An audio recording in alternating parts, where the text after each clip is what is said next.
everybody. What's up? What's up? What's up? And welcome to the Headroom Sessions. It is the Black Femme Takeover, and I am one of those Black Femmes taking over today for you. My name is LadySpeech. My pronouns are she, her, they, and king. And we are here to talk about some pertinent things. Some very, very pertinent things. So first and foremost, like I said, my name is LadySpeech. I'm here to introduce you to my friends, Bianca Mikahn. Hey yo. And Assetou, Xango.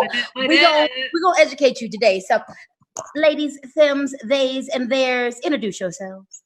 Hey. Hi y'all. My name is Bianca Mikahn.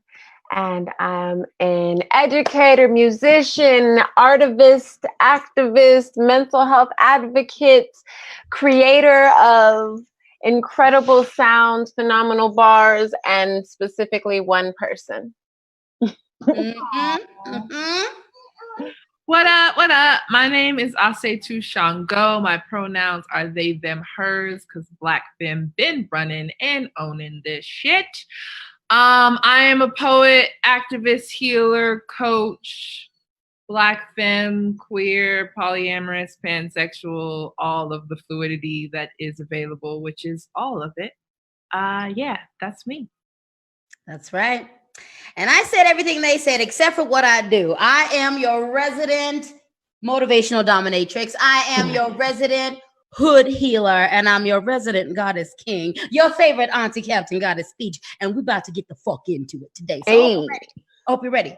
First and foremost, we tried this 2 times. 3 times is a charm. So the first 2 times we covered some very valuable information about how to be a better ally, and I would suggest you head over to the Headroom Sessions and check that out. We are going to do a little touching base on that, but we're not going to get into that as deeply as we did before. So again, that information is here for you in the Headroom Sessions. Get it. Go get it. Go get it. Get it. After the live. Notes after this, yes, you know, because you can't pause this right now, but then you can go back, watch, take notes, do what you need to do, yell at the screen, all of those things.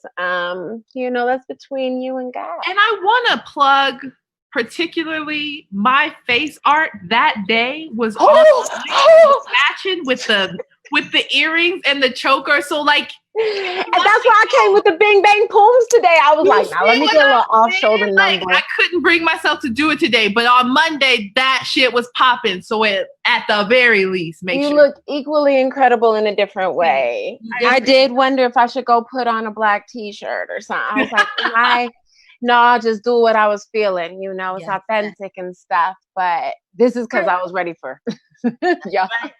Real quick, you have another person with you, Miss B. Are you comfortable with introducing that person? I mean, does it matter? This is what's going down. I tried to politely talk her off. I was like, whew, don't you need space? Puzzles are great. You can go live your dreams. Bubbles are outside. I can tell where you don't want me, and that's where I'm going. Do you want to say your name? Go ahead and say your name into this thing here. Okay. Hi. I'm Phoenix. Yes, you are, Phoenix. That's the one person I made. If you couldn't, you know, cloned myself. Hey, reincarnated while I'm still living. That's right. So you guys, we are going to begin this conversation tonight with a conversation about Black mental health. And I think this is a really good segue. We all talked about the fact that Assetou talked to the fact that they got all in their regalia on Monday and they made themselves look good, and that made them feel good. Bianca talked about the fact that they have adorned themselves today and she is feeling herself because of that. And let me tell you that the way that I feel about myself is so often connected to the way I adorn myself. So let's get into this Black mental health conversation from that very basic perspective. Let me tell you something. We are in the midst of a revolution, and this revolution is going to be French manicured. It is going to be eyeline to the gods. Bubble baths going to be picked out, and we're going to feel good about ourselves because there's a whole lot to feel bad about ourselves about. There is. Let's talk about some Black mental health issues. How y'all doing?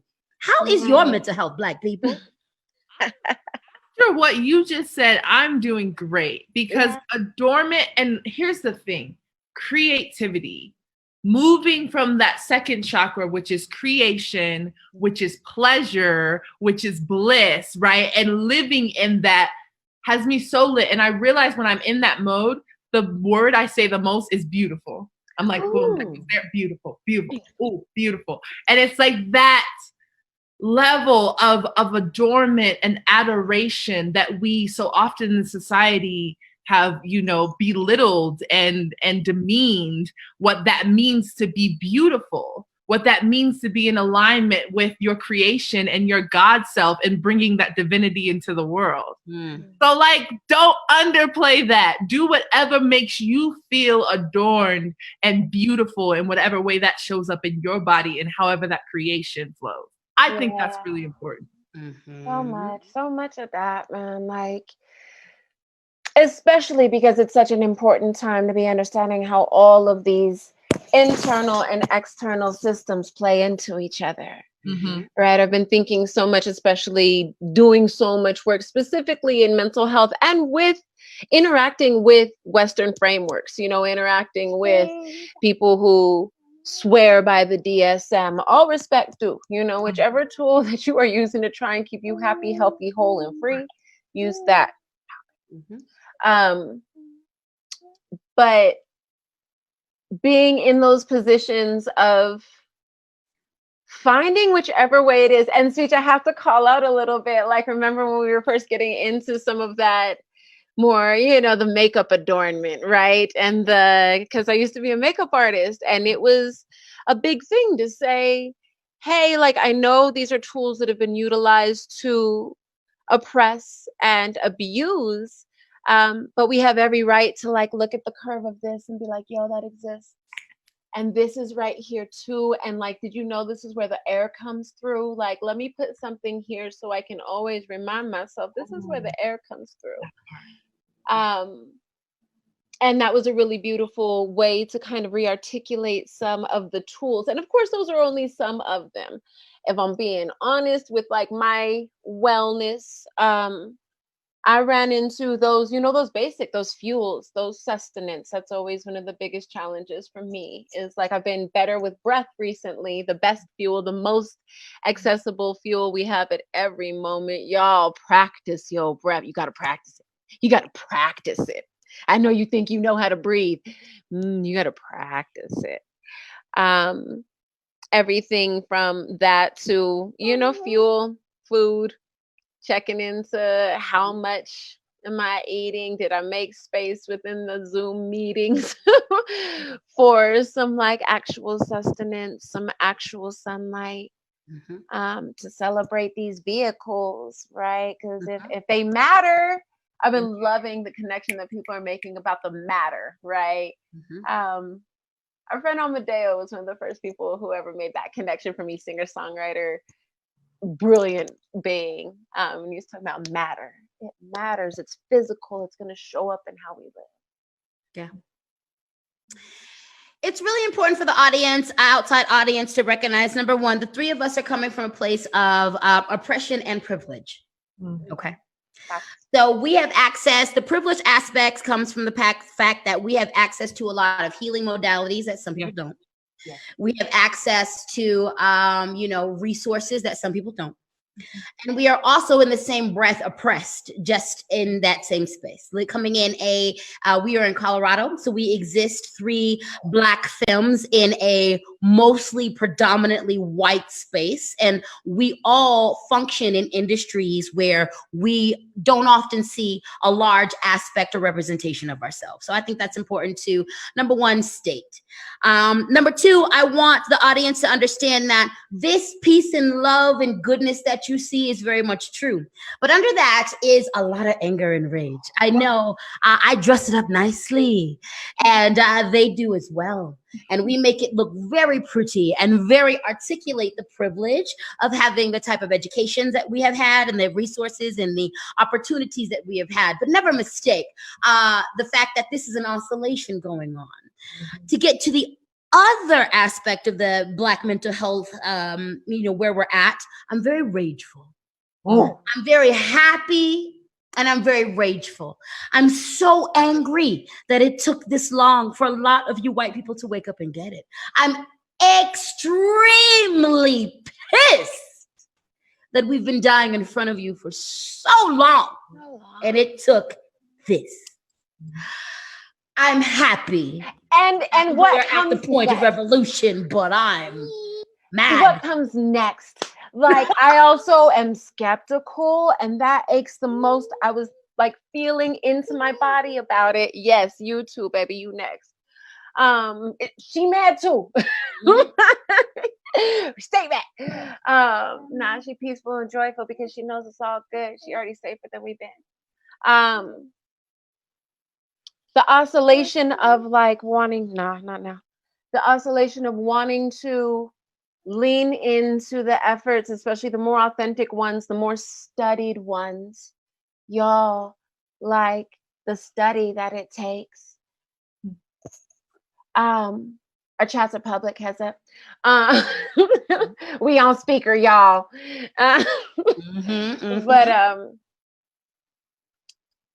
But that wanting to lean into that hope, and also like balancing that skepticism of just like, cool, yeah, I've seen some of y'all out at marches before too. That's dope. I mean, gosh, we are knee deep, chest deep at times in the nonprofit industrial complex, and woo! Them grad reports versus them boots on the ground versus them, photo shoots versus them who you actually serve and how, like, we know what it is. And so there's so many layers to that too, of like, that's dope. It's really hard. And really the peace has to be cultivated because of the rage. Like, I didn't go out there want to be hippy dippy trippy. I'm already a friggin' like cartoon character. So like, I wanted to be very serious. I wanted to be very like a walking shadow mystery, right? Scorpio shit. I had to go into deep joy practices, deep gratitude practices, because the only thing that can combat this amount of poison is a ton of medicine. Wow. Yeah. And I think on that note, my anger has really transmuted into just pure astonishment. Like, I am writing a book called Belonging that is poems exploring all of the different ways that this body has tried to find a space of belonging on this planet. And I told a white man this, and he was like, "What do you mean?" I was like, wow, you don't even know that feeling. My whole life's feeling. Cool.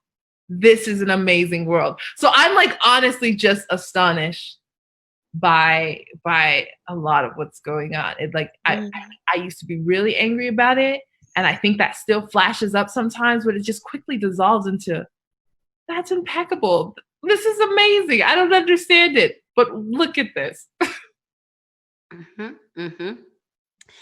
I think to contextualize a little bit this for the new white folks who are listening, I want you to understand that Black people have been on a healing journey since the moment we've encountered colonialism. We've been on a resistance journey since the moment that we have encountered colonialism. And it has been a very tiresome journey in between that. And so there's a lot of white people who are new to the game, and your anger is righteous and it has its place and a point. But it also, you're going to have to understand in your journey how angry we have been for how long. You're going to have to understand how sad and how, all the things we have been for how long. And you are also going to have to get real dedicated to liberation and the goal of liberation for all people. And I say that because you will not be liked by a lot of Black people. We have a whole process we have to go through on our own. So an ally tip that I do want to put out is do not seek salvation in Black people. Don't seek validation in Black people. And not carry your white. Salvation and validation in the end result, which is liberation of all people, which is the eradication of anti-Blackness, which is justice for the things that have been done to Black people and all Indigenous people. Understand, though, that we have a lot that we've been carrying, and what we don't have time to carry is your feelings about any of this. Well, we don't have time to carry any of your feelings, which means you have to really be dedicated to the cause. Because there might be a moment when you march right beside me and I might want to cuss you out at the same time, and you're going to hold all those spaces.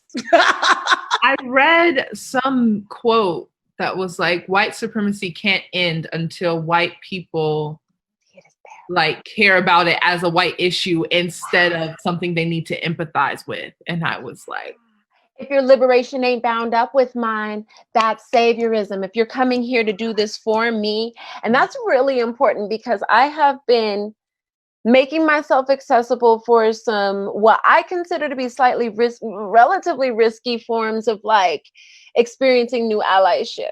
Because in coming to a point of complete physical burnout, spiritually, you know, lifted and there for the work and all of that, and just literally was too busy, all of those things, and started getting like migraines. I've had a couple of allies, accomplices come through with support, and what changed it for me was the notion, thank you, that they didn't feel like this is what they're doing for me out of need.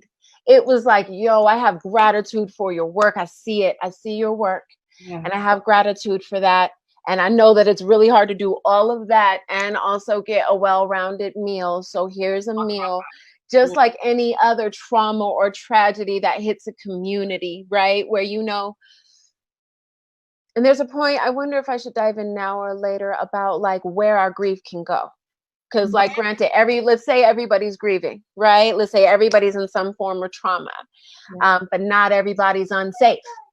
And that's the delineation, right? Between the, if you were still wondering, bless your heart, there's so many articles. And so everybody's got some level of pain that they're carrying, confusion, those things. And it's just thinking about the ring theory of grief in terms of like who's most impacted, right? That's that target in the middle. I'm gonna pause you right there. Ring theory. Put this in your notes. Whoever is watching, and I want you to the ring grief theory, and I want you to research that so you can have a lot more context for what she's talking about. Yeah, and say it too, because it's just so important. And this is like comfort in grief out is my mantra, especially in times like these with my wife. Yeah, it's like, I get that you need my time, and this is literally the first moment that I haven't been focused on the movement and have a moment. And had to like stop conversations with my loved ones because it's like, yo, I'm talked out. I'm like, oh, when I said talked out, I could feel it in my body, like I'm tired. Like I've given 4 impromptu lectures last week that I didn't mean to, hour-long lectures, y'all, that I had to give because these were youth that I was stewarding. Like there's already places where we've identified, I know that my work can go here and resonate and is needed in such a way. So yeah, the person impacted the most in any particular situation, they get to be in the center of that. They are, actually, they don't get to be, they are, whether or not you traipse through the center with your own thing. Right.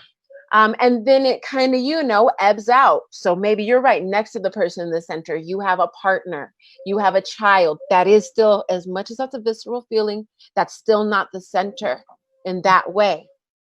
That child is the one who's getting clocked. You know, that body is the one that's in most danger. So then you need to vent out. You don't vent to your child and let them know how hard it is for you. You take that to the person who isn't carrying that. Right. So those are specific notes for folks who are parents of biracial children, and you are the one who carries more privilege. Those are notes for people who are in interracial relationships, and you carry more privilege in that relationship. Things that Bianca just spoke about, those could very well be notes for folks who are lighter toned. Right. Colorism. I know we're gonna get there. I don't want to jump ahead, but we just got there. Oh, did we just get I feel like that was it's so natural. We just do things so natural. It's like we're just having a conversation. We're so great. Real quick, before we get into that conversation about colorism, honor, if you are a person of color, if you are Black, if you are non-Black but a person of color, honor your mental health. Yeah. Honor where you're at with this. Honor the fact that it is not just the things that that from your lifetime you are carrying. You are carrying and processing things from your ancestral lifetime. Science has proven what our ancestors spoke of thousands of years ago, which is we carry at least 8 generations in our bloodline. So the mental health of Black people right now is affected by 8 generations back. And we are affecting 8 generations forward. Okay, the Black people that you are dealing with, we're not only dealing with and processing our own trauma around racism and anti-Blackness. We're processing trauma that previous generations had, because there wasn't a lot of time or space or resources for those previous generations to deal with the extremities that we've been surviving up under. All this to say, Black mental health is a lot. It's a lot. It's a lot. If you're going to be an ally or an accomplice, you have to know how big this is and that we are dealing with this simultaneously with surviving it. And if you are Black, you have to give yourself grace. You have to acknowledge that this is a big thing that you are dealing with, and you are doing the best you can. And I want to expand that out to the white people. Now, hear me out. Do you think? So I have seen white people in this fight, right, in the most recent movement, literally run their bodies into the ground. Yeah, be arrested, be pepper sprayed, be shot up, and then like, I'm gonna go back out there. And I had to stop this one individual in particular and be like, are you fighting for the movement or are you running from your pain? Right? Like, take a step back. Ouch. Breathe on it if it aches. This salvation in fighting, in even the movement, people can get consumed with this, I'm a good white person now, so all of the shit that happened in my past doesn't matter. It's like, no, heal that. Whoa. Or this bodily sacrifice that I'm making exempts me from doing the deep work that I need to do in regards to racism and anti-Blackness. Like, let me tell you something. If Becky is out here getting shot up the fuck up, I appreciate you, but you better be doing the work too. It's you not helpful. Doing that inner work too. If that's all you're doing. Exactly. Yeah, you still got to do the training. You still got to read the books. You still got to keep your racism journal and notice what wild thoughts your brain threw at you. Right. And it's a commitment to the outcome, because you have to understand that Black people's freedom, we were committed to the outcome the whole time. So we did the big things and the small things to get through. Sometimes you had to pull back and preserve the body so that you can fight another day. It's the same thing. We are playing a long game. So there are going to be there are times when you are called to push the body. You're called to push the spirit. You're called to lay it all out there on the lines. But when it isn't those times, make sure that you are pacing yourself. Make sure that you are doing what you can do to throw yourself and your resources toward the struggle, but also doing the back end information too. Because let me tell you something, many of these racist people who are in power were children of folks who fought for the struggle on both sides. So if you are only doing the performative work, if you're only doing the outside work and you're not doing the internal work, we're going to see this again in 50 years. Let me tell you something, my baby will blow this whole shit up. This is the last round of this show. We can't say what they're going to do. Yeah. We can't say they're going to read some history books and there's going to be different versions now, It's just going to get weird too quickly. I said no toys, but look, she ready. She like, I got tools. I got tools. But then I also want to underwrite that. Thank you so much. I'm going to underwrite that with and also during, because that's something that there's a reason why a lot of these movements were readily infiltratable. Hey there, lack of trust and restorative practices with intercommunity, because because, right? So then we didn't know who was who in all the pieces. There was the glorification, of course, of, I mean, whatever it takes to get through, how much coffee, right? Activists and coffee. Yeah. Activists and what Cliff Bars. Hey, my Cliff Bar people. Yeah, yeah. Right? Keep a couple of melted those in your car because you know that you're about to not plan food into your day. Just all of those pieces of like, if you're going to put your body out there, then acknowledge that and make some type of that sustainable, right? So pulling back at reasonable times to heal, because shields with cracks in them are not great shields. Not saying a person should ever have to be a shield, right? That's kind of outside the point. Point is, we shouldn't have to have the projectiles, but yeah, whole nother panel maybe. All the things. It's just a whole nother panel. We're talking about us right now, and hopefully we can all be us one day is my goal. But yeah, making that sustainable. Let somebody cook a meal for you. That sounds so hard to practice, but. And you know what? I'll say this. I'm going to say this. That actually brings up something that so.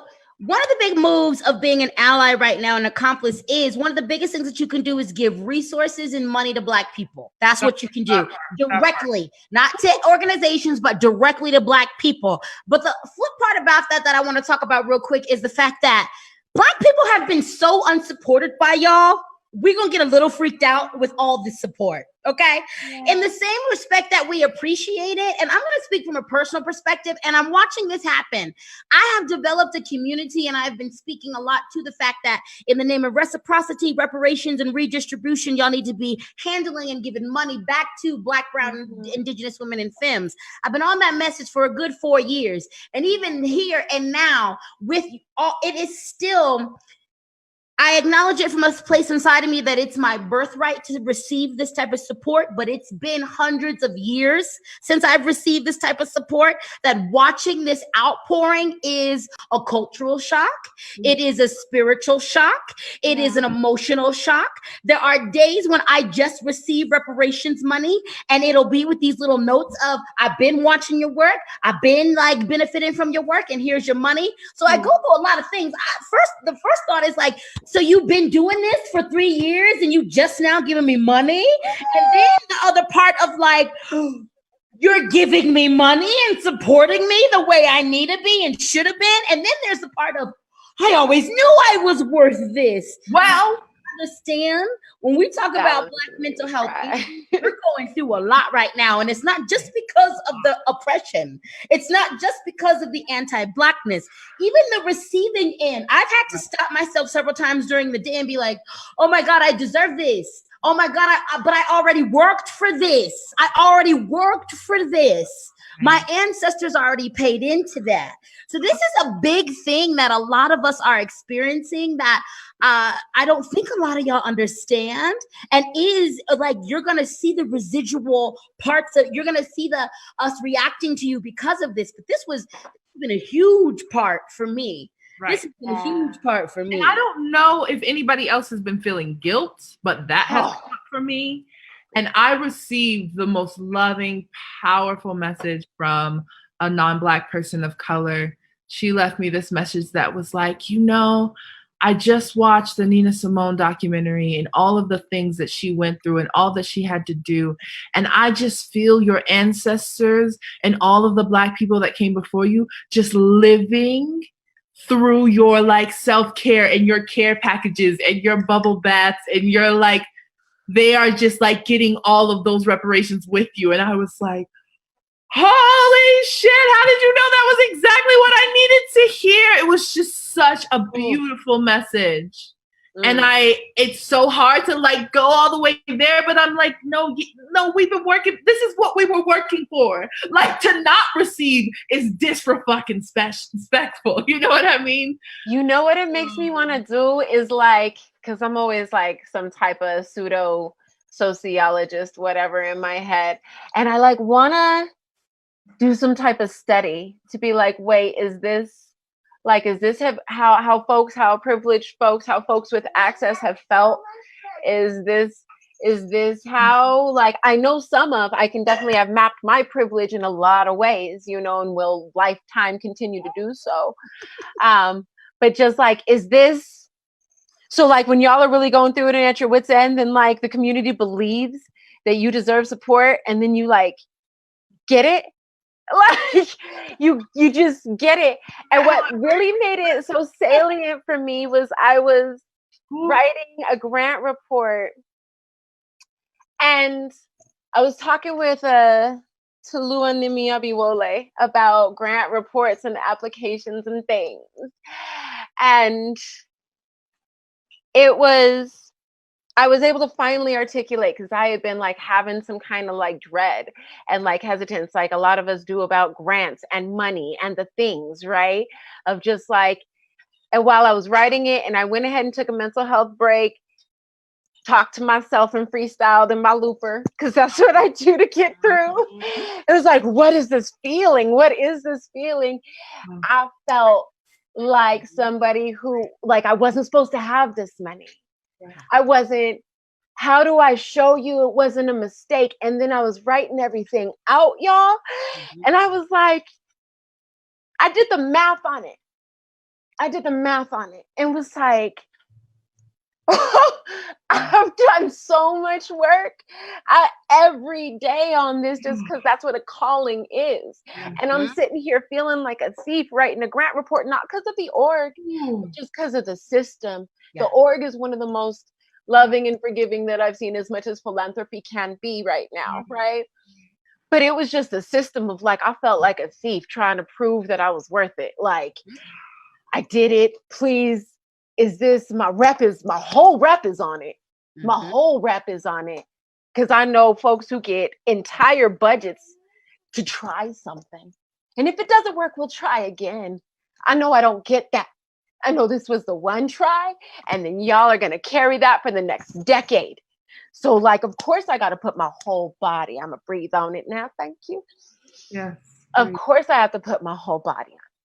Of course, like, and so to see people be like, we're here now. And I'm like, yo, okay, cool. I've already held my breath so long that like my back is twisted literally. And we heal on it.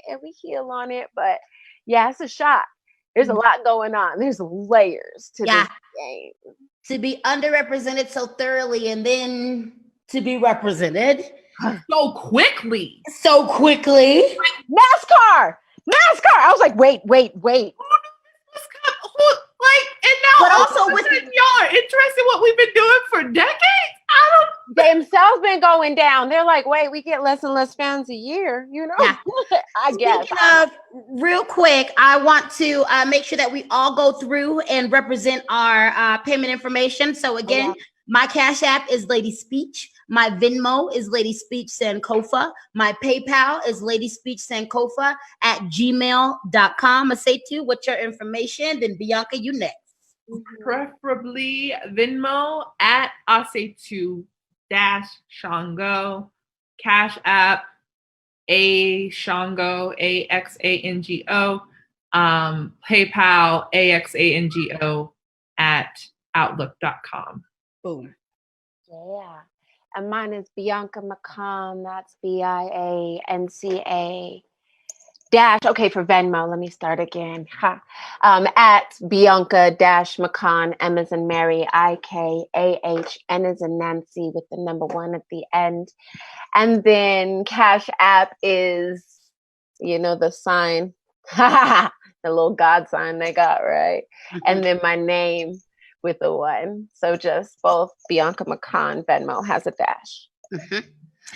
Let's get into a little bit of this Black femme talk. Okay. Oh, let's get a little bit into this, because y'all need to understand that liberation across the board can be attributed to Black femmes and Black women. Okay. Oh, breathe on it, please. Breathe on it. Tell them when, Bianca. You know, because I am mixed Black. And so, like, let's be real about ancestry and lineages, because there's a lot at play.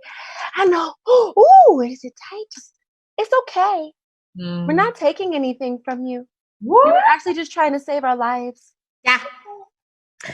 Black femmes in the movement. I want to start out by saying this. When it comes to liberation movements in America, when it comes to civil rights movement, when it comes to the American Indian movement, when it comes to the Brown Beret movement, the Black Panther movement, women, indigenous women have always been at the forefront. As soon as the oppressors showed up to the shores to steal us, to buy us, to trade in our bodies, it was Black women, Black femmes, Black people. We have always been resisting and putting up that fight from the moment the fight came to us. Black femmes have never been afraid to throw our dukes up. We've never been afraid to stand in front, stand in back, stand to the side, stand wherever we are most usable and valuable to the movement, okay? In that space, Black femmes are consistently disrespected. We are consistently pushed to the side. We are consistently ignored. I want to remind you that in modern times, this translates to the Black Lives Matter movement being created by Black queer femmes, and many of you not knowing that history, that herstory, not uplifting that history and that herstory, and then using the Black Lives Matter banner to only speak to Black heterosexual people or only speak to the decks of Black heterosexual men. All right. It is extremely important that we acknowledge the intricate and the monumental effects and influence Black femmes have on liberation movements globally, but also nationally. And we also must speak to how Black femmes get so disrespected in these movements where we have so much stake. Right. And I want to talk about why that is. So this new branding that I'm trying, I'm the dark goddess healer poet. Yeah, I saw that. I'm trying it out. And the reason that dark goddess is so important, I feel like, and the reason why it is that Black femme, Black trans people are always at the forefront of this movement is because the more social identities that you have that are targeted, the more urgent it feels, right? So it's really important to introduce, not only is it Black, not only is it femme or women, identifying, it's trans, it's differently abled, it's, all of these things packed on top of it. That is who we find at the forefront of this movement. And for me, that is what I mean by dark goddess. I mean the yin to all of their yang. Everything that they consider bad, everything that they don't want to look at fully and see in themselves and see the mirror of how that operates in themselves, how transphobia and homophobia is really just a fear of your own fluidity and your own transition and your own fullness. I'm just saying that we are everything that they need. That is what medicine is. It's the stuff you don't want, but you absolutely need. So there's a reason that, and this Black femme is all encompassing of all that for me, and this dark goddess is all encompassing of all that. So there's a reason that we're at the forefront of that. And there is a reason that we are suddenly being recognized because we are the leaders of this entire transition into the balance. Oh. Or whatever, Or whatever. It's not that way. Don't you whatever after that. I understand what that is. It's like, I could be wrong, but just a thought. No, but I mean, just to underwrite it, because it's something that I felt having quite a few privileges. I was, having access to masculine environments in Boys Town, having access to and knowing how to maneuver through white spaces, all of these different things. It is such it's a visceral ass feeling, and one that I've been able to A and B, as they'd say in the audio world. You can just A and B that and be like, this is what it looks like, and that's what the change was. And I'll tell you, the most terrifying change is when I had this vulnerable being right here who's forming literally, like literally changes how fast I can run. So it's a very primal feeling. It's back here of like, it's a quick measure we all do of the room. The only one of us here, and I've got extra soul weight to carry, and not having the backup of a cis het male. Different feeling in public than when I was just me riding and I thought I was just so independent and cool and like solid in my shit. And it was like, oh no, I'm existing in these really interesting, tiny, but intersecting bits of privilege, childless, and not to say because having a child is also a privilege if you want one.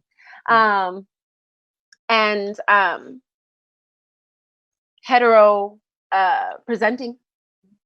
And those things, when I lost those things, when my life changed, then it was like, oh shit, I'm out here. I'm out here. Like people changed on the street overnight.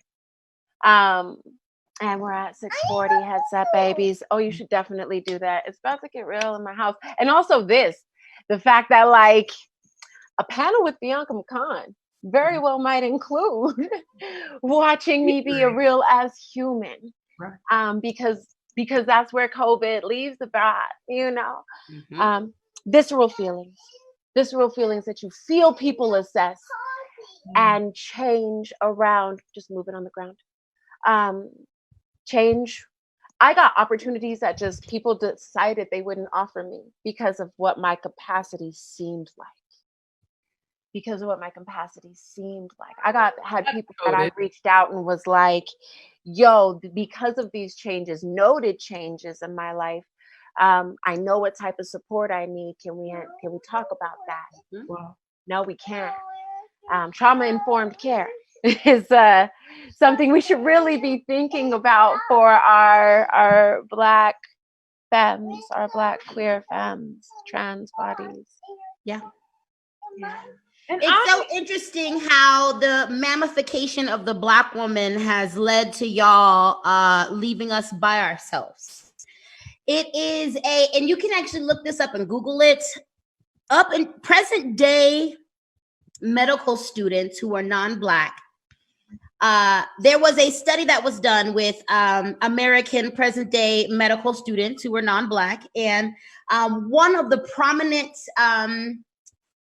leftover racist thoughts from the times of eugenics and slavery that is still present today is Black people don't feel pain. This is something that you can actually Google. And this is something that several medical doctors recently and over the past few years have spoken to, that is across the board in the medical industry. And for those of us who understand how oppression permeates every single part of our lives when you're Black, being a Black femme, I have experienced medical oppression and medical racism. I have been denied care. I have been, not listened to because also not only because I'm a Black femme, but also I'm fat. Even though I'm a small fat, I'm still fat. So because of that, I don't get listened to at all, or I get disrespected.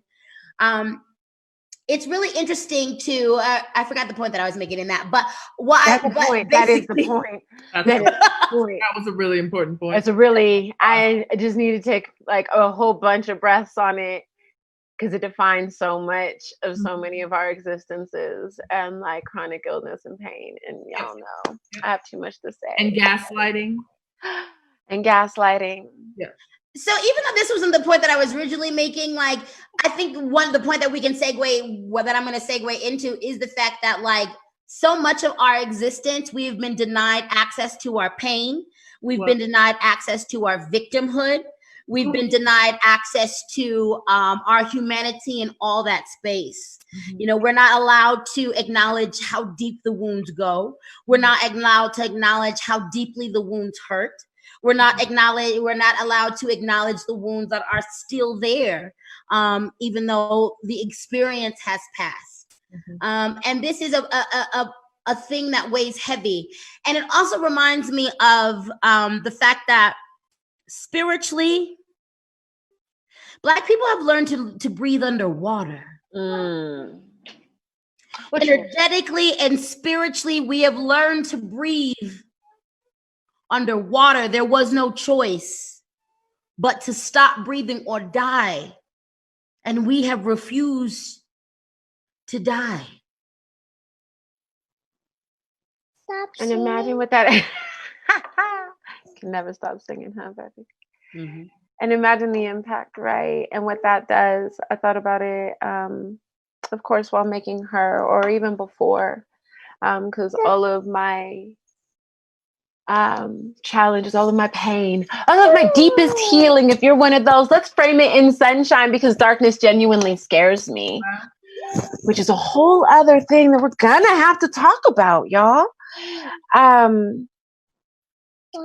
All of that has been literally around how much I like hold, and on that spiritual level, at the very least, of how much just hold. You hold it right. I hold mine in the middle.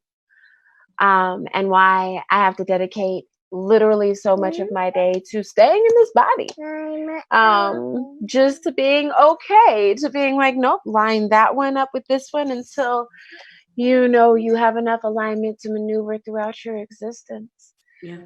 And also the rates, right? The rates, the COVID rates, because we all understand that immunity gets directly impacted by stress. You can't have that much cortisol. Quieter, baby. You can't have that much cortisol, adrenaline in your system for that long, especially from a masculine types. Hey, because y'all don't cry. And like, you hold it. And I have watched the men in my family and beyond, like, just keep, watch the tendons in the neck. They swallow it right there. Mm-hmm. And it's just headache, migraine, pain. They just hold it. It's too much. It ruins your nerve endings. And then your immune system doesn't block anything like a brand new pathogen. Doesn't give as much, the dopamine that we get from beautiful experiences, that doesn't have as much of a chance to get through. So many levels and layers about the health, even though I know we're talking Black fam, but hey, your health directly affects our health, don't it? I don't even want to talk about it. Don't we got some questions to take? In like 10 minutes, we got questions. No, I want them now. No. I need to say something. Say it. I have to acknowledge the lineage in this little Zoom room right here. Mm. So for me, the first thing that came to my mind when you said that speech is like my mom, like our access to our pain. My mom did not have, she had a way, way harder life than I did. Mm. But I was the one up in my room journaling out my healing. She looked at that the first time she saw that, she was like, how do you have that much time on your hands to be worried about how you feel? You know what I mean? Like, so much, girl. I got that from my dad. Like, you know what you could do is stop thinking about it, and then we had it will go away. Conversation about like, please understand I can't. Like, you literally set me up in such a position that I have all this existential awareness combined with this physical experience that is not nearly as unsafe as yours was, and still you got to do the work. But I have to acknowledge this lineage because, so first of all, so y'all know, Bianca Mikahn started me on poetry. Every time you say it, my chest just be like, what do I do? So 12 years ago, she came to my high school, first poet I ever saw, and then I was writing poetry ever since that moment. LadySpeech Sankofa has been my mentor. I didn't realize it, but clearly very intentionally for the past decade. And so, but I have to acknowledge the space that y'all created for my body, first of all, and for my truth. But then also, and Bianca, you and I have talked specifically about the wars y'all had to fight with your entire beings. And I came in and was like, well, this is shitty. Oh, and then you came in like, it's not even like that. And I'm like, yo, it was just fucking like that. I swear to God.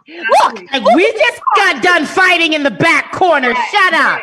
and making it clearer, right? Like clearing Nobody the knew. way. I was like, me and Speech almost ate each other alive. In a beautiful apartment. I still think about that apartment. So I just have to honor that. Like that's just so important for me to honor because I'm younger than y'all in both the work. You know, like I'm younger in all of this and have been looking up to y'all for a decade plus. Yeah. And now I'm on a panel with you, which is a whole nother. But that, like, feeling. oh, there's an important piece to that for me, and I believe us, in that we've seen lots of different styles of leadership. We've experienced lots of different styles of leadership. There are people that I looked up to or maybe called elder that we ain't, we do not, we keep it moving. Wasn't healed all the way. Yeah, exactly. Because it was like, there was, and no judgment. The more I learned, the more I'm like, because you were doing your best. You wouldn't have caused harm if you knew, or if you were equipped. And so like, no judgment, but we do have opportunity here. And that was always my hope and has affected my leadership style so deeply, so deeply. To be like, I don't want to eat nobody up in order to teach them. I don't think that dues have to break somebody. And so now it's really beautiful to be in like what I believe is like a co-mentorship, you know, of like whatever leadership I might still provide. But if you don't have, here's another one for a notes. If you don't have a mentor, not a mentee, but a mentor that is at least 10 years younger than you, you're doing it wrong. Wow. Like you're doing it wrong because now you come through and be like, nah, I'm gonna make passiving. I'm like, we were doing everything you remember the day? I'm so mad at you. And it was just purely my training. Telling them what we're talking about, though. You got a battle ram to get through, and that's the only way. So you might be able to make a living off this. And then we got to make a living off this. And that was everything that we had ever dreamed. And we've been breathing into that dream for so long that dreaming beyond was taking a bit, you know. It was like, okay, I could use some extra fuel for my vision. You came through like, nah, I want to make passive income. I don't want to break my body. And you were like, I there's don't no want way to to be do attached to an institution. I was like, madness. Madness. I remember that day. I remember that day. And I would not be able to dream in that way if there weren't space created for me to rest. Yeah. You know what I mean? But I got to respond to your dream too. But that's the thing. It's a co-creation. I gotta chill on my body. So you white people got let in, and so hit everybody cash up and hit everybody. That was a blessing just now. Y'all just got let in on a super black girl moment, and what you also got let into is the secret to our liberation and why you couldn't kill us. It is these very intricate relationships that we have formed. I want to remind you that during slavery, we were the ones who kept ourselves alive. We were the ones who liberated ourselves. Y'all assisted us. Never think that Lincoln freed a motherfucking soul. Never think that any white person freed anything. There was assists by y'all, but we were always the directors. And these intimate moments, understanding that we were all we had, are the reasons why that we are free and why we are all here in these moments today, because of the sisterhoods and the siblinghoods that Black people, that Black femmes especially developed. The nature of slavery, when we really take a look at it, and I want to take this minute before these questions that start to remind y'all that slavery wasn't just cotton picking, all right? I really want you to look at how long slavery was and what it was. It was the stealing of people. It was ripping babies from mothers and then taking them directly out to use as bait for gators and alligators in some places in the South, okay? It was sex farms attached to the plantation, which means you work from sun up to sundown, and then you spend the wee hours of the night forcibly being made to rape your sister, your mother, your brother, having sex with your siblings, being made to be raped by the slave owner and all the other white people that were a part of that plantation. Slavery was fucked. It is something that we should not have survived. We should not have survived. It was amended. It was amended It was amended, never ended. And my people are from the South, and it is documented up until 1960 in Texas, there were people enslaved. That is where my people are from. So slavery was amended on the books maybe 100 years ago. And I say amended because the prison industrial complex allows for slavery to continue. It was amended on the books, but it didn't end until 1960 officially. That is when the last of the American slaves were liberated. All right. Deep wounds that we are healing from. Deep work that we are healing from.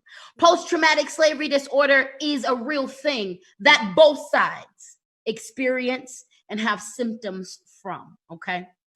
These are some tidbits. There are lots of things that we have dropped in the middle of this conversation that you can distill, that you can take points of and use them and put a pin in that and go Google parts of this.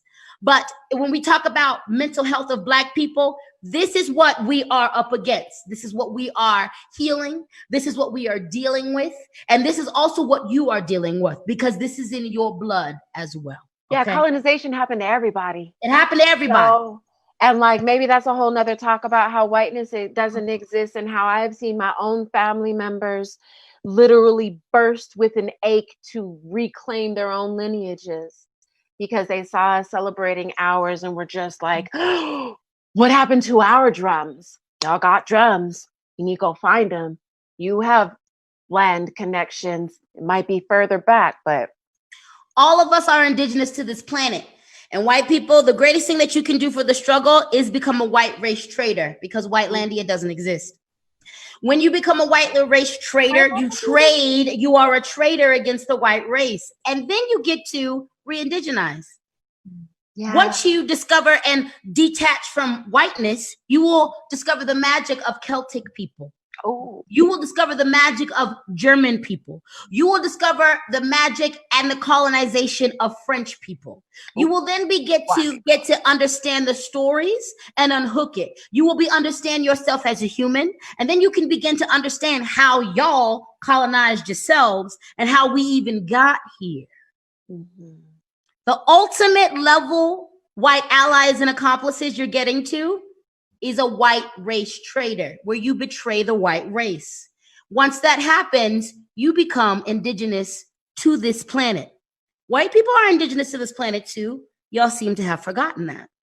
And you can't remember that when white is in front of your face. But when you become human again, when you become Irish, when you become Celtic, when you become French, you can also see my Benin and Togo realness. You can see my Congolese realness. You can see my Cameroon realness. You can see my African humanity. And you'll also be able to see my Irish and Scottish humanity. You'll be able to see my Welsh humanity. And my recently found out German humanity, which I'm definitely. How's that feel? German curses against some of you white racist motherfuckers. Trust and believe. Very strong. The consonants, yo, just like the consonants are doors. Just slamming in your face. We got about, it looks like it's 6:57. We got a couple minutes. Yeah, 3 minutes. I don't know that there are any questions. Really? And maybe that's because you feel like you have so many that you want to take them to places where you can spend more time with them, right? Well, right? That's what we're maybe doing. We don't have questions, but I think we've been getting paid. So great job. Oh, did you see my, oh my, I almost clutched my fucking pearls. Like, I don't talk about this thing. It's still in my bones, y'all. But this is the time. If y'all got questions, this is the time. So we got 30 minutes left, because we will keep talking. Obviously, we enjoy each other. So if you got questions, mask on, like ask us and hook it up and tell us everything. So what's that? Yes. I have a question for us. Okay. Let's talk, Bianca. It's not a good one. It's not helping our cause. Let's do it. I'm so like, are we going from 7 or 7:30? I didn't remember. Oh, yeah, 7:30 is. Take a collarbone. Take it. Love those collarbones. Thank you, baby. Always. You said what? I missed the answer even. Love those collarbones. Oh yeah. No, but what about the tie? I had a question. What's bringing y'all joy during this moment in these times of Bianca's hilarious ass. I got a question, my loves. What's bringing y'all joy? Yeah. That was my answer. Bianca's crazy. Hilarious ass. Y'all. And I mean, we know we could go through our chat. We was just texting yesterday and this morning and the things. But I got this phrase. It's funny because I used to right? Because I still got all the tough girl inside me. So I used to be like, "Hola, fan aquí." And especially during really dark times, right? And it's just very warlike mentality. And now it's all joy I find I keep. And that it has been a really beautiful thing to, and honestly, because of the way that I exist in this body, it's always I'm always measuring some level of pain usually. And so looking for opposites and other things, it's okay, the pain's gonna always be there. Yeah. But what isn't the pain right now? And that's one of my coping mechanisms is just gratitude practices of okay, what isn't the pain? My house has been bringing me joy. There's been such deep healing happening here in terms of I got an incredible roommate, and just beautiful synergy and the people and the energy that's in the space right now. And we're beautifying in ways that I would sour grapes about. Be oh gosh, you need all of it to match. Yeah, you do, because your tender concept of reality means you need matching furniture. To be a rebel like me, because it's all a void, and now I'm and it's not by myself because she still does most of it, but she sets a plan and then we both fund it, and we're gonna have a really cute, there's little lights in my backyard and my garden. I always make the garden, I can grow some food, but now we're growing flowers too. I'm like, can we eat that? Hell yeah. Turns out you can, most of them. So that really genuinely re-indigenizing my space and giving myself a lot of the beauty that for so many reasons I just felt like it would be silly to even attempt to have. And now I get to have all of it, and it's really dope. ASSÉTOU? Oh yeah, you answered that. No, there's more. I mean, we have a question too. Joy. Oh, there's a question. We have a question. Yeah, there is a question when we're ready, but you in. Joy. You bring me joy. So, yeah, I think at the core of it, there's a lot of things that I'll name, but at the core of it, it's just this allowance, allowing myself to experience joy and pleasure. And I've just holed up with Black Femmes since October. I've had a Black Femme writing group every Monday. We've met every Monday. And I work exclusively with Black Femmes in my coaching business. I was just cause I fucking can. Cause of fun. So all of the relationships with you two and all the relationships in my Black Femme writing group and my clients, it's just so fulfilling. It's so fulfilling and lights me up all the time. Creating. And that ties into the anger for me. I think part of the reason or part of the way that I'm able to transmute the anger so quickly is just I just write a poem. Then the poem's done, the poem's spit, and then I can send the poem if people ask me stupid questions. So all bases covered, and I can let that go. Oh my God, I miss that. Right now I'm trying to make a beat and digitally produce everything. And I'm I don't know if this is the right work is what it is. It's cool. And you can make the MIDI controllers just scream for you, and that's nice. Yeah. But you don't get to just throw art at people. Just later. There it is. It's on a page. It's on your screen. I need to go ahead and be look, let's just pop these off. I have been popping verses off just to be bang. Yeah. Bang. And then the sun has been giving me a lot of joy. Yes. Bubble baths. I don't know if you saw my Instagram. But I'm deep in these silky papaya scented bath salts. Okay. I'm deep in them. all these care packages and food and money for food. Joy is in there. Deep Hell joy. yeah. Hell yeah. Yeah. So the What question about we you? have is Yeah, from you didn't Iris answer Butler. Steve. No, your joy first. We your are joy not first, letting this go. and then the question.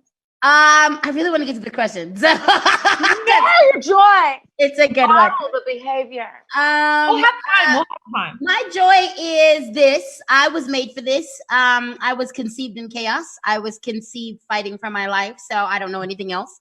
I'm actually not tired because being Black is not tiresome. White people are tiresome. Oppression is tiresome, but Blackness is not. So I'm enjoying myself. It's really energetic. It's really energizing. Racism is tiring. That's tiring, but I would say children continue to bring me joy during this time. The laughter of children. My sex toys do a lot for me right now, and I just ordered a new one that learns the pulses of my vagina when you insert it. I'll be reporting back soon. You better let me know. My last one cut out in the middle. You don't understand. No, we don't do we those. Want to talk about mental health? That is fucked up. Yeah, none of that over there. Sex toys are the way to go. Like, I'm gonna end up on the news today. This one, somebody better get me. Bad days. I love those USB charged sex toys. So it broke completely, but it's fine. I can let it go. And then Mexican food and weed. Mexican food, Santiago's Indian tacos. Hell yeah, that's been the joy of my life. And honestly, my community, like I've built a really good community, and we're not perfect, but we are trying our damnedest and our hardest. And my community brings me joy. So the accomplices that I have in my life are going hard. I don't really like check none of the white people in my life because they're checking themselves. Yeah.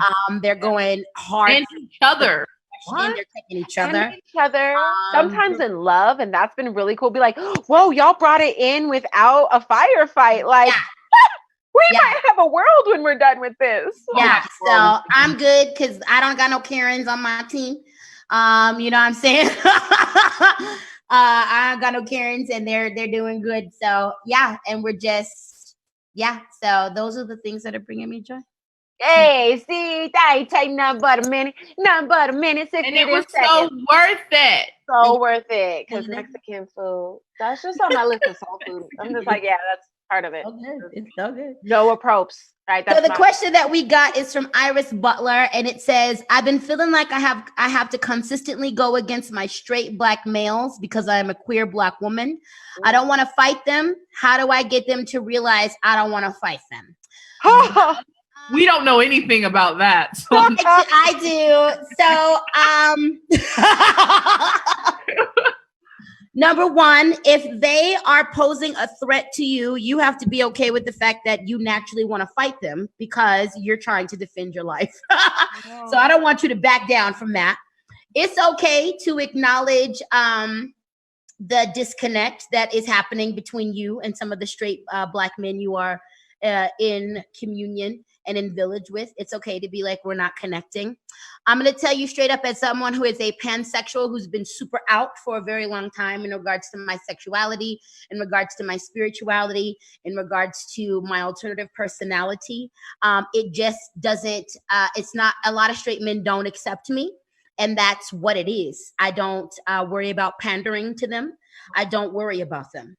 I don't surround myself with them. I don't hang out with them. I surround myself with straight cisgendered men, with gay men, with trans men, with non-binary people, with femmes, with Black women who see and understand me, and we don't have to fight against. I'm very clear that there are some cisgendered heterosexual Black men that I'm going to go toe-to-toe with.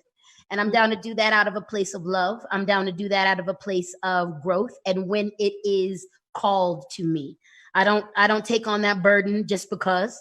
I don't go against, or I don't take on that fight just because I can. When spirit leads me to speak with or to be and engage in that space with those types of individuals, I do. And usually there is some type of growth that happens for both of us. Even if the mentality isn't changed in that space, those interactions always lead to something more. But there's plenty of love and there's plenty of Black people to fight for. And what I've learned is that when they will not make safe space for you, you make safe space for yourself. You make safe space with the people who you can be safe with. And what I've experienced in this community is it is unsafe for a lot of us queer Black women everywhere. In regards to white people, the queer scene in Colorado is super white and very unsafe for us as Black people. So you make your space and you surround yourself with your village. That's my 2 cents on that. So much, Yeah. guys. Oh, you want to go ahead? Yeah. Yes. I'm sorry, Ellen. My step-by-step guide to dealing with cis-het Black men who are unwilling to let go of their male privilege in the way that things have been done.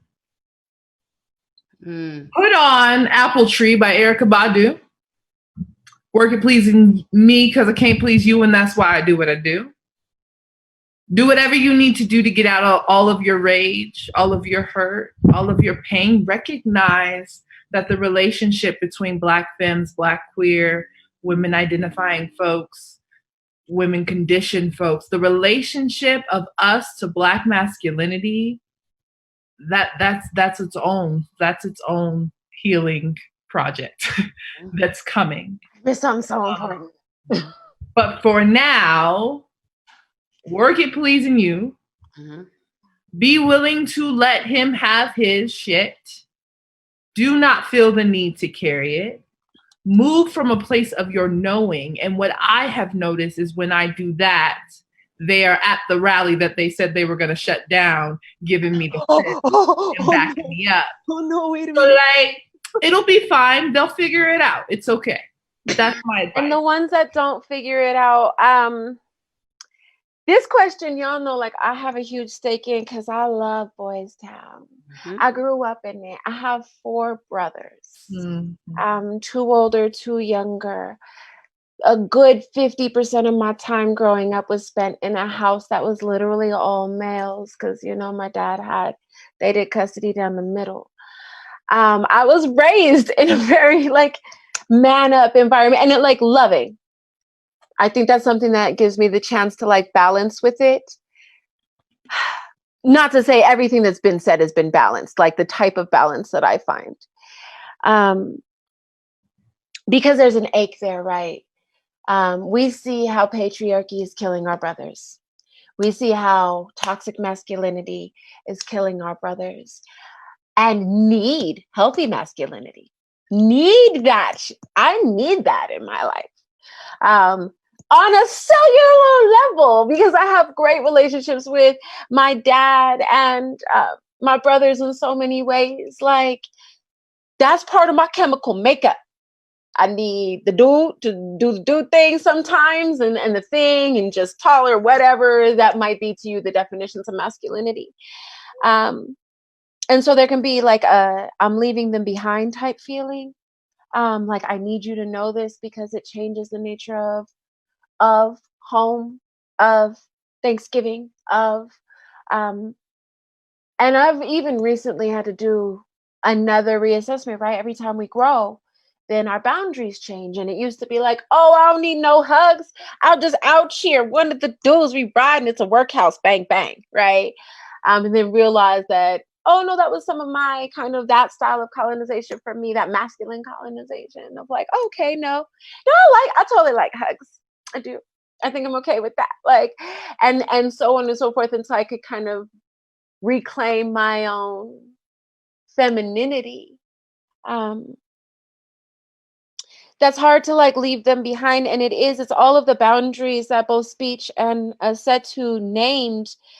And then also finding if you can afford those moments to humanize. I definitely have people in my family where I know the things that we can't talk about.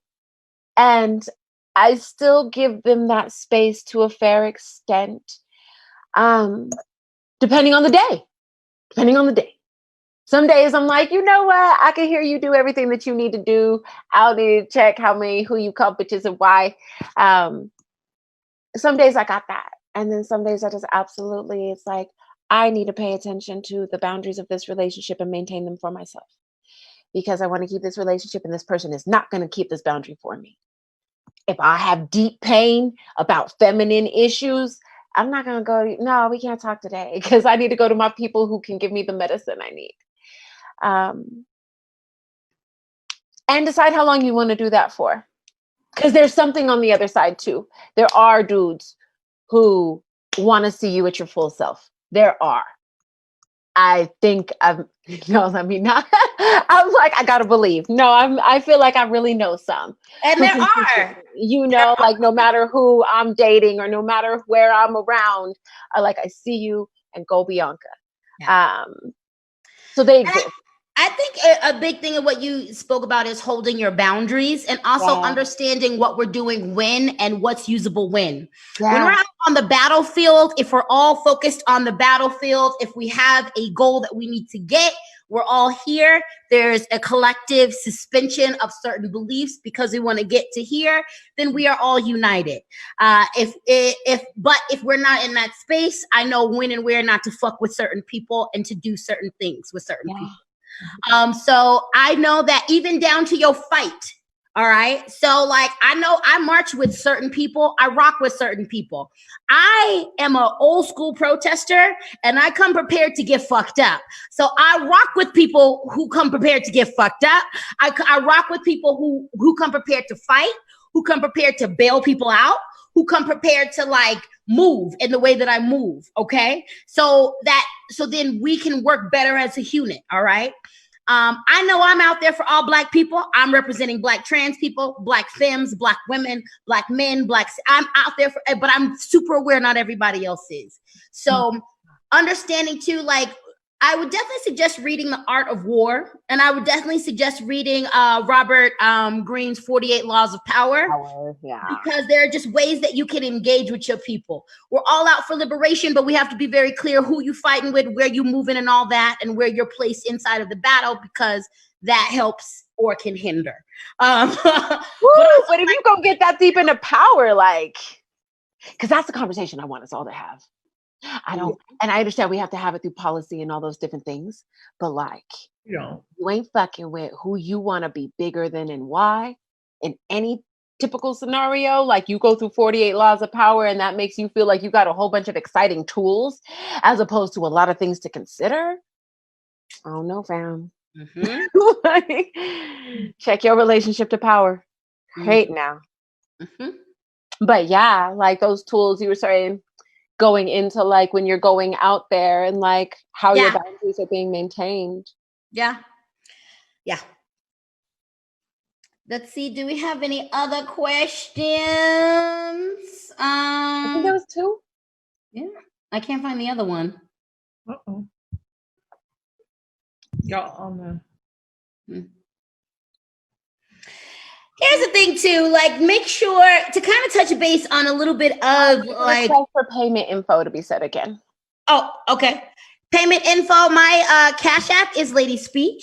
My Venmo is LadySpeech Sankofa. My PayPal is LadySpeechSankofa@gmail.com. Venmo at Assetou-Xango. Cash App is Xango, AXANGO. My PayPal is AXANGO@outlook.com. And my Venmo is at Bianca-Mikahn, MIKAHN1. And my Cash App is $Bianca Mikahn 1. There's a question on Dazzle. Okay. Who are these artists? Are you Denver based? What? Let's talk about ourselves a little bit. Who are you? Who are you guys? This is how Denver makes ambitious, wildly creative, weird Black girls. It's a unicorn den because it's like the most refined nectar, right? It's like the water that's all the way frozen in the middle of the glacier. That's how Denver makes deeply artistic. What's my favorite kind of ice to eat? I look for those ones with like the hollowed out like little water in the middle. Anyway, there's a little pocket. Yeah. So Yeah. Assetou, tell them where you're from and what you all about. You from Denver? We all from Denver, but tell them a little bit about yourself. We'll go through. Born and raised. I am a poet through and through and through and then some. I really associate poets with my ancestry because it is the language that encompasses all. It loves dichotomy. It loves the tension, and that's where I live. So yeah, I'm a poet. I'm a poet. I'm a poet. And yeah, Denver. Denver. And let's also after that, let's name some contact information. So what's your social medias? What's your email? How can folks get a hold of you? Yeah, so same as my PayPal, Xango at outlook.com, AXNGO. Find me as Assetou Xango on Instagram, on Facebook. I'm the only person in the world with this name. The fake account tell me, because there's been one which makes me feel like a celebrity. You made it. You made it. I made it. They tried to mimic. Copy me, bitch. Bootleg me. Bottle it up and sell it. And you can also find me at AssetouXango.com. Really, the best place to find me is Instagram at Assetou Xango. Facts. This question is going to be great, but before that, contact info and all the things. Yeah, same. My name is Weird AF. It's unique AF. Reframe that. And so I'm the only one who has it on all the medias. I am the most I'm the most communicative on Instagram and in the stories. It's because I'm it's a moment. But I definitely have been reactivating on Facebook a bit for these times beyond what I usually do with my Mental Health Mondays. And when we get to pluggy things, because I've got some really great events coming up that I'm excited to share. But on the medias. Hell yeah. And I am LadySpeech, so you can find me everywhere via that. There's a LadySpeech Facebook artist page that you can follow. And that's a really good one if you're looking to be a woke white person, and if you're looking to, be empowered as a Black person. I share things that are from a Black centered perspective, and also things that help, educate. So you can follow me there. Instagram, LadySpeech. You know what? You can follow me on Tumblr. I haven't really been on Tumblr since they did the whole, ban of all the sexy shit. So, but I be on there every 6 months. I check in. Those are pretty pictures, but not what I was looking for. Exactly. So, we got Tumblr, LadySpeech Sankofa. You can also email me at ladyspeechsankofa@gmail.com. I have been a artist in Colorado for over 20 years. I am a poet. I am an MC. I am a burlesque dancer. I'm a healer. I am currently on my walk to initiate into being a high priestess in the voodoo tradition. So it will be Mambo Sankofa by the end of the year. We out here in these streets doing this hood healing. I've got some workshops coming up for y'all. I've got some rituals coming up for y'all. So yeah, keep up with it. Yeah. And yeah, Denver, right? Denver went out to scope some of the burbs for a little bit and then ran right back. Not per choice even, Definitely. Was there another, Bianca, there is another beautiful question. And I really love what it brings up, because there's so much of this, whenever you see activation around those essential needs, and you have those essential needs, then you oh, cool. I mean, is food coming? We gardening, we farming, because I'm hungry. And so really naming the incredible opportunities that we have to recognize how the challenges we have and that Black Lives Matter is facing, and these anti-oppression movements, oppression across the board, right? None of us is free until all of us is free. And that's what this question makes me think about. Dulcinea Carter says, I'm brown, and although our histories of our people are very different from our Black brothers and sisters, our struggles are not far off. I have so much to be grateful for the Black Lives Matter movement because of the changes it is making. And there is a lot of work to do. My question is, if I talk about how racism has affected me in my life, is this a disservice or taking away from the Black Lives Matter movement since I'm Latina? Wow. That is a really great question. Important. Super important question. And I would say this. When Black people are talking, do not center yourself. When we are talking about our specific space, if it is something that is with us, don't center yourself. But understanding that all of this is related. Okay, so we are in mutual space. When we are in space when all of us are centered, or we're in space when you are centered, those are the opportunities to speak on that.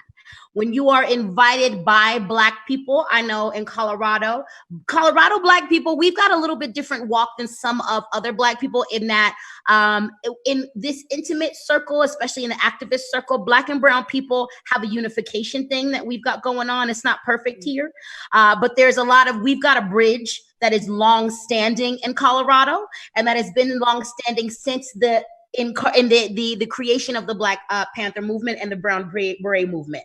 Colorado has been a hub for Black and brown activism for a long time, and we have intersected for a long time.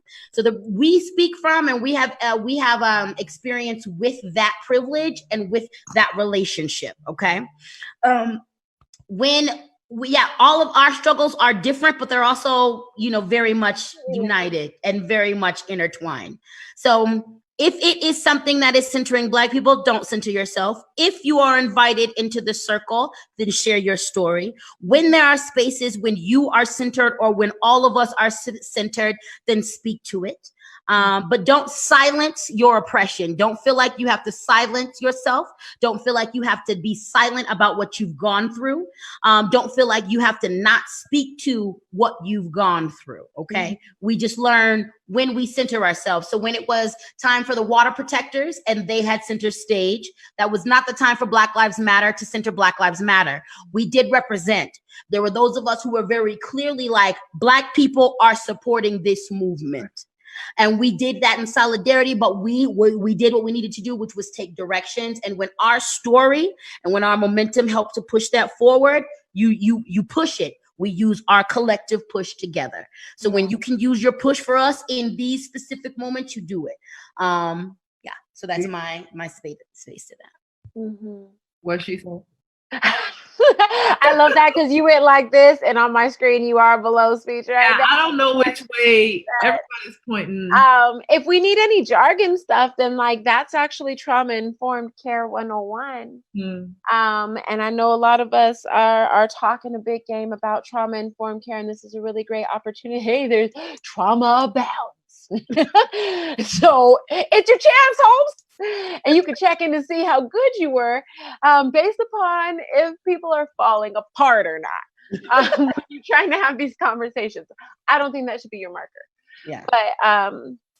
But exactly that, right? If somebody's like, my pain, and that what started the conversation, this particular conversation, knowing it is one of so many. If my pain started this conversation, then you doing that, then, and just kind of a way to extrapolate that out to whoever can use that information. And when your story is invited, at any time that you can bring your story back around to centering this individual or this group that we know might be at the ring of this particular issue, while we might be right here, right now on this particular issue, then then that's a really important thing. And there was another little piece to that. But if it were important, it'd still be with me.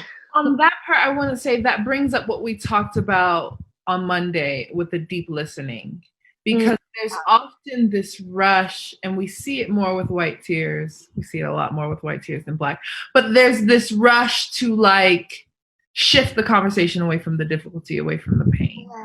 Yeah. We should be together. Unity. Right. Oh, no, not what you did about it. People, no, we need to be with all of our internal reactions. We need to be with all of our triggers, because there's information in all of it.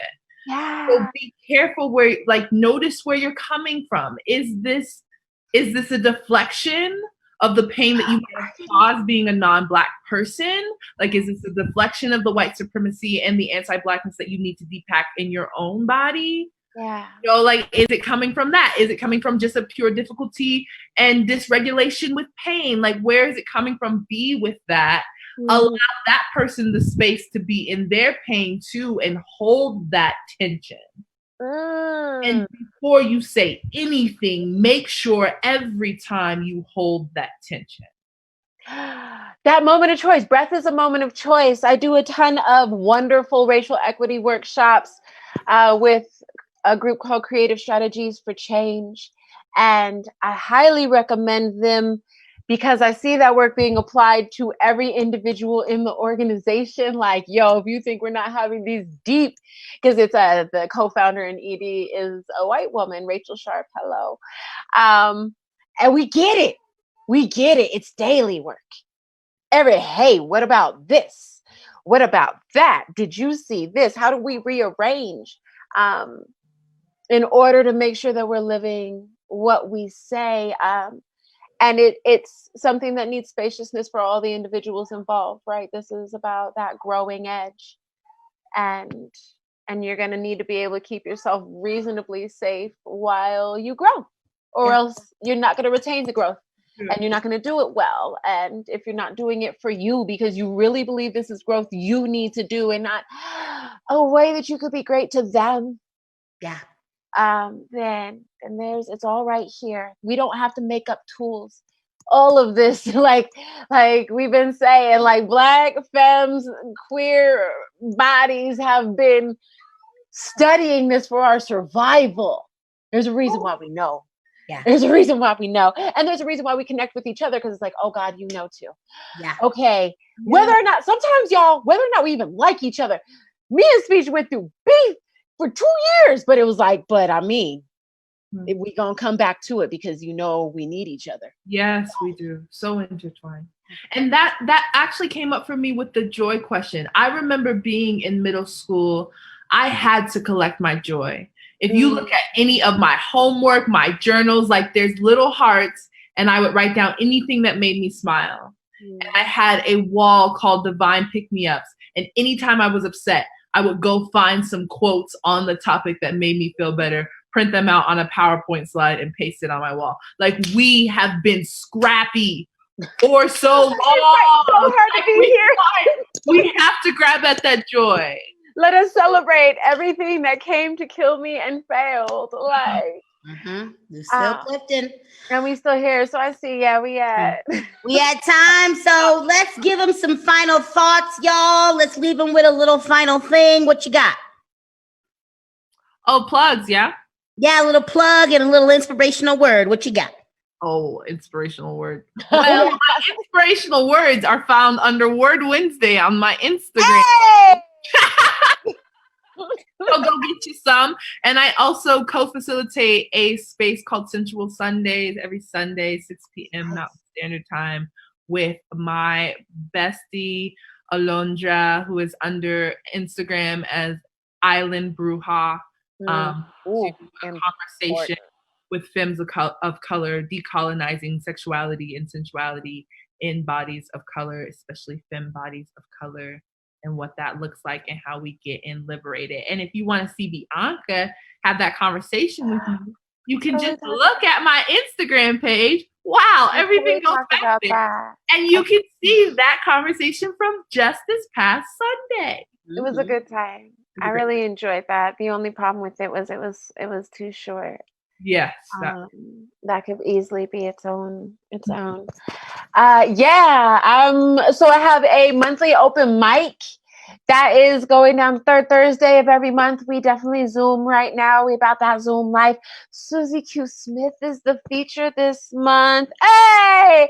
My sister from another mistress. Somebody else who has kept me alive at a time where because everybody else was like, yo, I don't even know what you're talking about. It's very feminine, very Black, and very tumultuous. And Susie's like, oh yeah, I know what that is. Come get some stew. That was a really good impression of Susie, by the way. I love her so much. And we get mistaken for each other all the time, even though that's not okay. So yeah, she's the feature for the Cypher this on the 3rd Thursday of every month, including this one, whatever date that is. Shout out to calendars.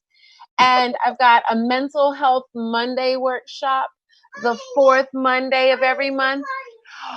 Okay. And can you come help? No, this is just life. Just move it, throw it, girl, kick it off. You did it. You're so strong. Mental Health Monday, 4th Mondays of every month. We do that about 4 o'clock. And then we're just practicing positive coping mechanisms. And check out the tunes. I'm definitely on Spotify's and things, Instagram and the like. I really like my Instagram. I feel like I'm I have the ability to be the most of myself there. And y'all should check it out. Yeah. And yeah, you can find me everywhere. Again, like I said, Instagram, LadySpeech, Facebook, LadySpeech. LadySpeech@gmail.com. I do every Monday I do Bottom Bitch Monday readings for y'all. So if you need a a tarot reading to get you through the week, I do personal tarot readings. Right now none of it is in person, so it's all Skype, FaceTime, Zoom, all that stuff. So if you need a reading, hit me up. And really the last, my last parting words is this is lifelong work, and you have to get ready to be committed to improving your life and the life of others. Anti-racism work is lifelong work, and you need to dedicate your whole entire self to it. Liberation work is lifetime work, and you need to dedicate your whole entire self to it. This is in no way a performance. There will be levels to this shit. You will get a lot wrong, and you will get a whole lot right. It is all hard. You're going to skin your knees. You're going to skin your face. You're going to take the skin off of your back when you fall badly on your words and on your actions. It is hard, and it is fucking worth it. It is fucking worth it. It is fucking worth it. This is the work that saves lives. This is the work that saves generations. This is the work that eradicates words from kids' vocabulary, like oppression or police. Concepts. This shifts concepts, and it shifts societies. Never, ever doubt how important this deep work is and how important you are to it. And please remember that there is no one coming to save you. There's no one coming to save you. There's no one coming to save me. There's no one coming to save them. There's no one coming to save her. You are the one that we were waiting for. You. There's no leader. There's no white man. There's no president. There's no one. You are the one we were waiting for. You are the one that the ancestors were waiting for. You are the one that you were waiting for. And I am the one I was waiting for. I am the one we were waiting for. And we are the ones that are going to save ourselves. So take care of yourself. Commit to this. It's going to be hard. Tools. Fucking worth it. Gather your village and your tools around you. You have the tools. All the tools you need already exist. It starts with that right there. Just hold it. Just every time you're like, what? Every time you get confused, just hold it for a second. What's going on? It's also good to see if you got COVID, from what I understand. If you could do box breaths. Good for so many reasons in 2020. Exactly. Yeah, you got the tools. It's going to be more about your nerve endings than it ever was. About the feelings, about the side thought that you thought didn't matter because you know how to bypass it. It's literally about that now. It's literally about how your toes feel when you are your most hot-headed. Can you feel your toes? Have you ever? You don't know, do you? I know. You need to figure out how your toes feel when you're most hot-headed. Oh my gosh. That's what we need. That's what all of us need, right? In order to figure out how to truly treat each other with some type of humanity on a consistent level. Who are we at our worst? Fix that. Right. Start with your breath. It's a really good place to start. It's a gift. And on what both y'all are saying, I have a problem. I call myself an activist. I have a problem with that word. Yeah. Because it implies that some of us are meant to be fighting for justice. Other of us aren't. Okay, I'm with you. Go. Keep going. It aches. You see what I'm saying? So like, do not, it's everything y'all are saying. Do not project this work onto somebody else. They're gonna save me, this policy, this, that. No, like you are it. You are it. Finish line. Some finish line. A book that you can read and then you'll know. No, this is a way we are going to be from now on. Always be in our new life. Yes, your whole life. The healing work that is deeply healing and treating yourself with compassion to the point, just like we said, that you can treat other people with compassion, then we don't have to do all this. All activists also implies that I'm always going to be opposing someone, and that's like my job. No, thank you. No, thank you. The entire point of this fight is that I don't have anything to oppose. That we are all in that unity that everybody keeps talking about, but you don't get that without going through the muck. So, yeah. Woo! Hey, that's one more time with these cash apps and stuff. Cash app LadySpeech, Venmo LadySpeech Sankofa, PayPal LadySpeech Sankofa @gmail.com. Hey. Oh, ASSÉTOU Xango. Cash app Xango. PayPal Xango @outlook.com. Also, follow me on Instagram @ASSÉTOU Xango. You guessed it. Hey. I feel like I was watching a picture book. Like it was a kid, like each page was like another type of Xango. And of course, I'm Bianca Mikahn. Venmo @Bianca-Mikahn1 because they fancy. And then Cash App, just Bianca Mikahn straight with the one. So Bianca Mikahn1. Same at all of the medias. And obviously, we are fucking hilarious. And we're amazing to watch. Gorgeous, overflowing, bright lights. So keep up, right? Get on the grams. Fix your timeline. I mean, do them fights because you need to do that too, because we got to do it someday. But also get some joy. This is medicine. That's right. And shout out to Headroom Sessions for doing exactly what you need to do with your white privilege. This is how you show up. So this is one of the ways. If you've got privilege, if you've got a platform, you use that, you move out of the way and you give it to people who can educate, who can help you, who can, you uplift melanated voices, okay? You uplift melanated voices. Or your ideas of what it should be. Also. Yeah.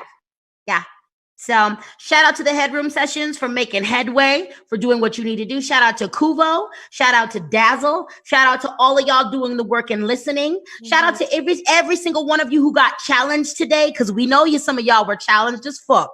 And shout out to all of y'all who reviewed and eased into this. And thank you to every single one of you who put some money in our Cash App. Yeah. And just, I want to give you this last thing. Every day, at least twice a day, you should say Black is beautiful and Black lives matter. It makes your teeth whiter. Hey! And it pissed the racists off so bad. I mean, that's just a little cherry on top, petty sweet sometimes. All right. We gotta go. We can go forever. You gotta cut us off and we're not gonna stop. We're gonna keep clowning. I guess we should say goodnight. Good night, y'all. No, I'm about to get this bubble bath. Hey, I need some delicious food, and then I think I'm trying really hard to take a day off. Hell yeah. Water and smoking a blunt. Tomorrow is Disneyland. I'm not doing anything for anybody ever. It's gonna be really. amazing. I'm trying. Turn it off. I'm doing. Shut it down. Shut it down. There's no other way, because if you look at your phone, they're gonna ask you for something. Yeah. Okay. You see my lack of conviction. We'll talk about it later. Thank you for being with us. Genuinely, you could be anywhere in the world, but you're here with us. And I mean, I understand why, but it's still a good choice you made, and we appreciate it. Stay with us. Yeah. Stay with us. Okay. We'll see you on the next one. Yeah. Oh, I'm gonna be rocking downtown this Saturday with like Brothers of Brass and Ramakandra. I love them so much. A whole bunch of folks. Theo Wilson's gonna be there right over at Civic Center. So I'll be rocking like at 4. The movement can, right? The marathon continues and stuff. It continues. Get on back out there. Yeah. Well, thanks for being with us. Thanks for having us in your home. And we're all at home, yeah. Like I kind of want the live to cut out so we can talk. You're like, woo! Is it? Did it? I mean, we will keep going. So this is officially ended, and now y'all got to get some black girl shit if they don't cut us off. I do need to eat, and I just don't want yam. I think that's the okay.